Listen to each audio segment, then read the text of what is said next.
Do you have any spiritual experiences in particular that you'd like to share? Yeah.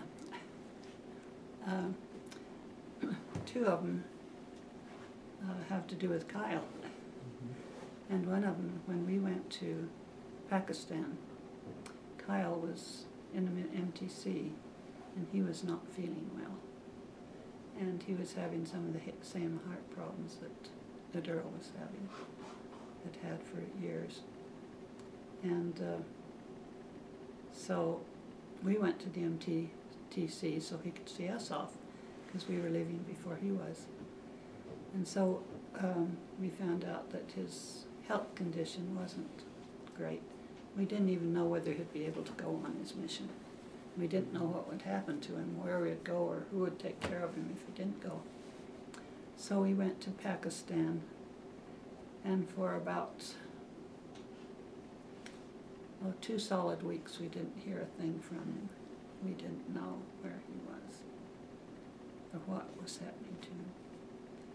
And one Sunday I was studying a lesson that I was supposed to give in Pakistan, and the most peaceful, beautiful feeling came over me. That Kyle was okay, and I didn't need to be concerned or anxious about him. And that feeling stayed with me for a solid 2 weeks. A feeling of great peace. And I was so grateful for that, because you know, I knew then that Kyle would be going on his mission and everything would be fine. Then another one that I had for him that was very significant was when he was on his mission, towards the very end of his mission. They had a baptism up in Viña del Mar. That's where his mission was, and they were up north so than that. And they just had a baptism, and it was in cold water, and he had not changed his clothes, and he had a cold anyway. And so he got very ill. In fact, he got pneumonia.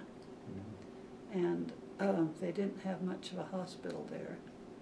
And we had a telephone call from the missionary department saying that our son had been sick but was fine now.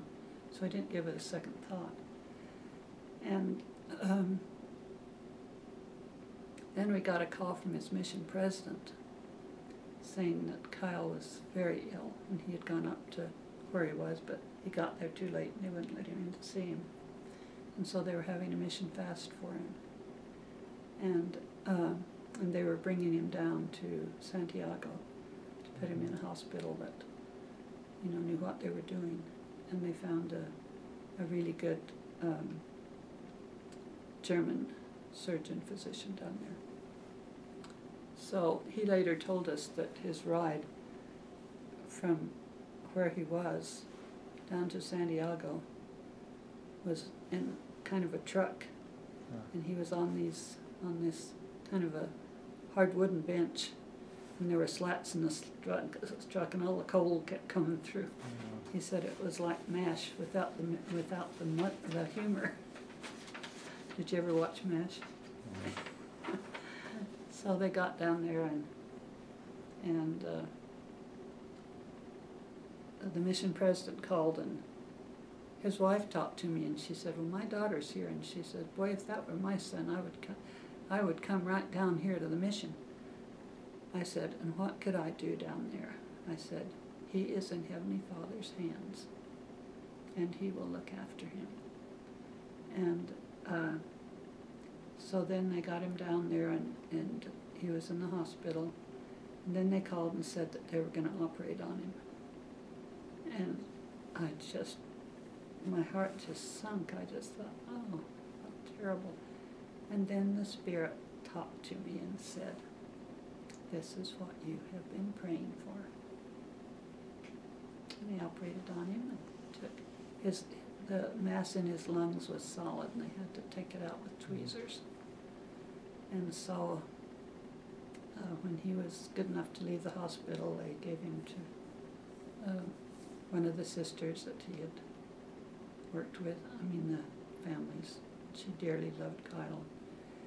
And then they changed mission presidents, and the new mission president decided that since he had such a short time, he'd be convalescing the whole time anyway, that they might as well send him home because it was getting to be cold in Chile and it was starting to be summer here. Mm-hmm. And so they sent him home about a month or so early. But I will never, ever forget how the Lord looked after him and blessed him and helped us so much too. And I've had lots of other ones, but we'll let that one do. Thank you for sharing that.